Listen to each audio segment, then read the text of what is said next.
Bienvenidos a Razones para Ver, el programa de Fuera de Series donde comentamos por qué tenéis que ver una serie analizando sus primeros episodios y siempre sin spoilers.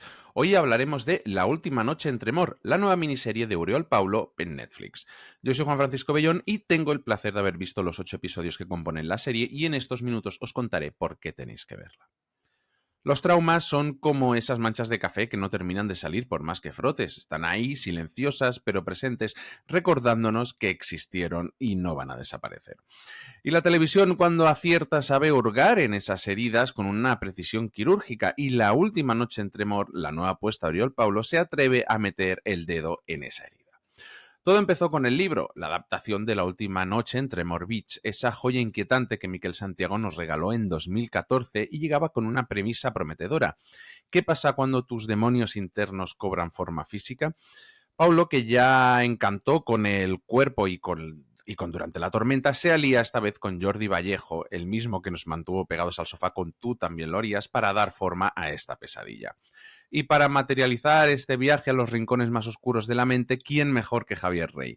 El actor se mete en la piel de un músico perseguido por visiones tras un accidente, con Ana Polvorosa completando un dueto que promete una ficción de mucha calidad desde que se anunció la serie.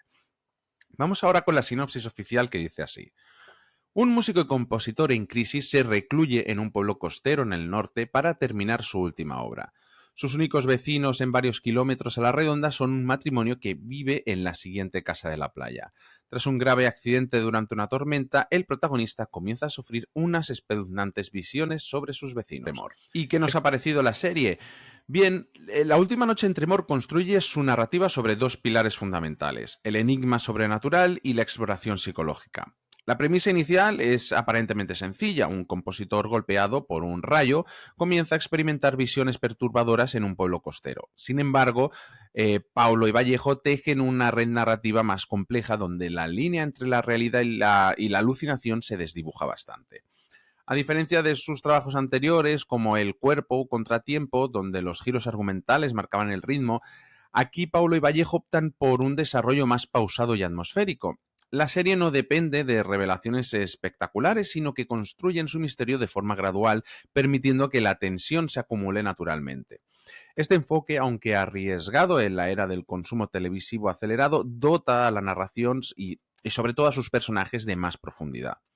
Particularmente notable es el tratamiento del trauma como eje vertebrador de la historia.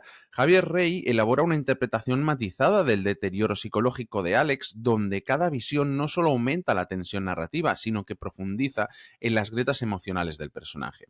La serie plantea constantemente la duda: ¿son las visiones manifestaciones sobrenaturales o proyecciones de un trauma no resuelto? Ana Polvorosa está igualmente espectacular y su arco dramático es potente en contenido emocional. Tiene un episodio dedicado a su pasado que, si bien al inicio parece que rompe el ritmo, te atrapa intensamente y ayuda a desarrollar más su personaje. Es un ejemplo de cómo la serie no tiene miedo a explorar las diferentes facetas del trauma, tomándose todo el tiempo que necesita, y la verdad es que se agradece que no todo suceda a velocidad de vértigo. Pero el verdadero protagonismo de la última noche en Tremor podría atribuirse a su atmósfera. El ficticio pueblo costero del norte español se convierte en mucho más que un telón de fondo. Es una presencia inquietante que respira en cada plano. Pablo demuestra una sensibilidad particular para transformar la belleza natural en algo perturbador. Los acantilados se tornan amenazantes, la niebla devora el paisaje y el mar, lejos de ser un elemento bucólico, golpea la costa como un presagio constante. La dirección exhibe una precisión casi obsesiva en el manejo de los elementos visuales. La fotografía juega con las sombras como si fueran pinceladas en un lienzo oscuro, creando una claustrofobia paradójica en espacios abiertos. Es particularmente notable cómo la iluminación evoluciona sutilmente con el estado mental del protagonista, creando un vínculo visual entre el entorno y la psique del personaje. Mención especial merece la banda sonora de Fernando Velázquez, que trasciende su función habitual para convertirse en un elemento narrativo crucial. No es casual que el protagonista sea compositor. La música actúa como un puente entre su realidad fragmentada y la nuestra. Velázquez construye una partitura que oscila entre lo melódico y lo perturbador, reflejando la dualidad central de la serie. Los momentos de silencio, calculados con precisión, resultan tan elocuentes como los crescendos más intensos. Esta confluencia de elementos técnicos, fotografía, sonido, música, crea una experiencia inmersiva que sostiene la narrativa incluso en sus momentos más contemplativos. Es en esos detalles donde la serie encuentra su verdadera voz y elevándose por encima de las convenciones del género.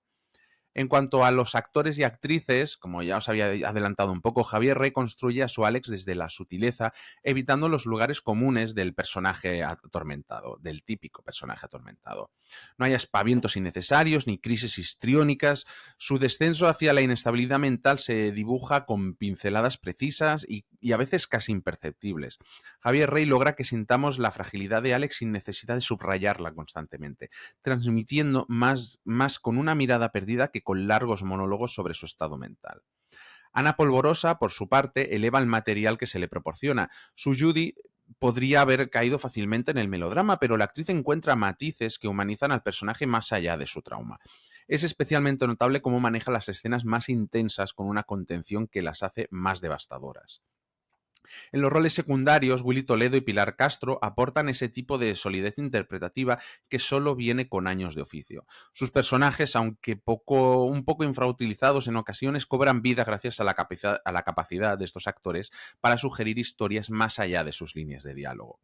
El conjunto actoral funciona como un mecanismo de relojería, donde cada pieza, por pequeña que sea, contribuye a crear esa atmósfera de inquietud contenida que define la serie. Es un ejemplo de cómo las interpretaciones pueden elevar el material más allá del propio guión. Que es bueno también, no me refiero a que haga de menos al guión, sino que el guión ya es bueno, pues los actores consiguen que sea todavía mejor. No todo es perfecto, por supuesto. Si bien es cierto que el director sabe manejar el suspense, algunos de los momentos más importantes se ven venir de lejos, lo que le resta el impacto que a veces se busca en este tipo de relatos. Y quizá la duración se siente un tanto excesiva en algunos episodios. Aún así, estos son peros menores, ya que el misterio de fondo sigue siendo lo suficientemente interesante como para que queramos llegar al final y descubrir qué está ocurriendo realmente en Tremor. Resumiendo, La última noche en Tremor trasciende el thriller convencional para adentrarse en territorios más turbios.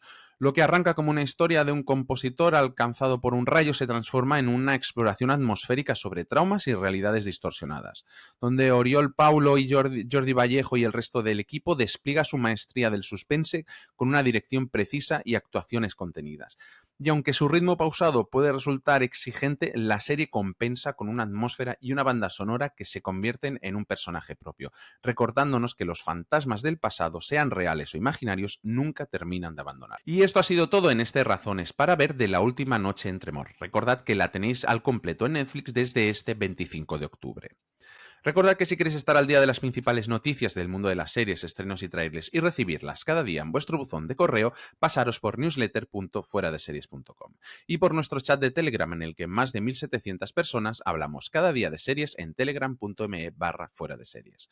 Pasaros por fueradeseries.com y por nuestra tienda fueradeseries.com/tienda, donde seguro que tenemos algo que os gusta.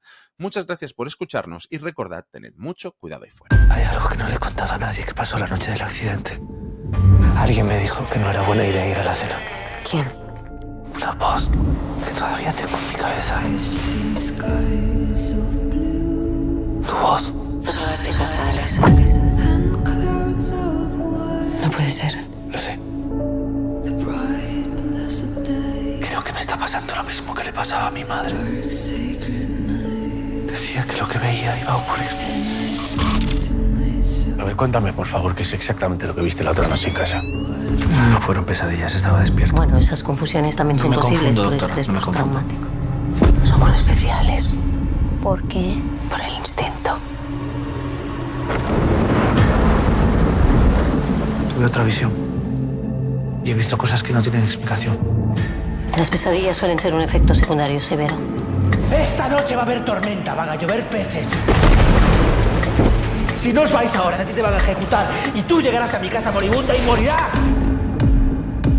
Alex, espera. No salgas de casa, Alex.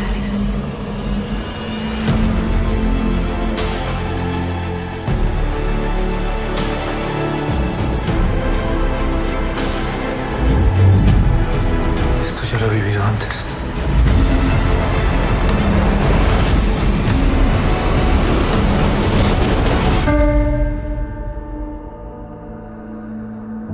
¿Y si nada de esto es real?